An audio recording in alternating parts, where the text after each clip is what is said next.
కర్ణాటక కాంగ్రెస్ ప్రభుత్వంలో వర్గ పోరు భగ్గుమంటోందా లేదా అంతా సవ్యంగానే సాగుతోందా? ఎందుకంటే ఎప్పుడెప్పుడా అని ఎదురు చూస్తున్న మంత్రివర్గ విస్తరణకి రంగం సిద్ధమైనప్పటికీ డీకే శివకుమార్ సిద్ధరామయ్య వర్గాల మధ్య పదవుల పంపకంపై పంచాయతీ ఇంకా రగులుతూనే ఉంది. సోమవారం మంత్రివర్గ ప్రమాణ స్వీకారానికి ముహూర్తం ఫిక్స్ అవుతుంది అనే ప్రచారం జరుగుతున్న వేళ ఢిల్లీ పెద్దల సమక్షంలో వీరిద్దరి మధ్య జరిగిన వాదోపవాదాలు రాజకీయ వర్గాల్లో హాట్ టాపిక్ గా మారాయి. కర్ణాటక మంత్రివర్గ విస్తరణ కసరత్తు తుది దశకు చేరుకుంది. ఆదివారం రాత్రిలోగా కాంగ్రెస్ హైకమాండ్ తుది జాబితా ఖరారు చేయబోతోంది. అన్ని కుదిరితే సోమవారమే మంత్రుల ప్రమాణ స్వీకార కార్యక్రమం ఉండే అవకాశం ఉంది. అయితే ఈ విస్తరణపై డీకే సిద్ధు వర్గాల మధ్య ఆధిపత్య పోరు తారాస్థాయికి చేరింది.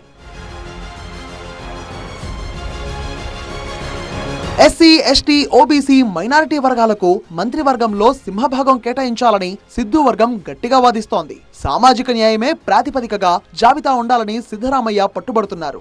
అటు సీఎం డీకే శివకుమార్ 2028 అసెంబ్లీ ఎన్నికలను దృష్టిలో పెట్టుకుని అడుగులు వేయాలని భావిస్తున్నారు. యువ ఎమ్మెల్యేలు, పార్టీ కోసం కష్టపడిన నాయకులు, ప్రధాన సామాజిక వర్గాలకు తగిన సమతుల్యత దక్కాలని, కేవలం సామాజిక సమీకరణాలకే పరిమితం కాకూడదని డీకే శివకుమార్ వాదిస్తున్నారు. కాంగ్రెస్ పార్టీ జాతీయ అధ్యక్షుడు మల్లికార్జున్ ఖర్గే, రాహుల్ గాంధీ సమక్షంలో జరిగిన గంటల పాటు మ్యారథాన్ భేటీలో ఈ విభేదాలు బహిర్గతమయ్యాయి. రాష్ట్ర నేతలు అందించిన జాబితాపై హైకమాండ్ కసరత్తు పూర్తి చేసింది.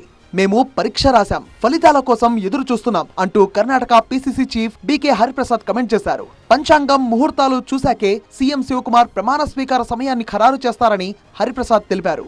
అటు సిద్ధు వర్గం కూడా చర్చలు సానుకూలంగా ముగిశాయనే అంటోంది. సోమవారమే ప్రమాణ స్వీకారానికి ఎక్కువ అవకాశాలు ఉన్నాయని క్లారిటీ ఇచ్చింది.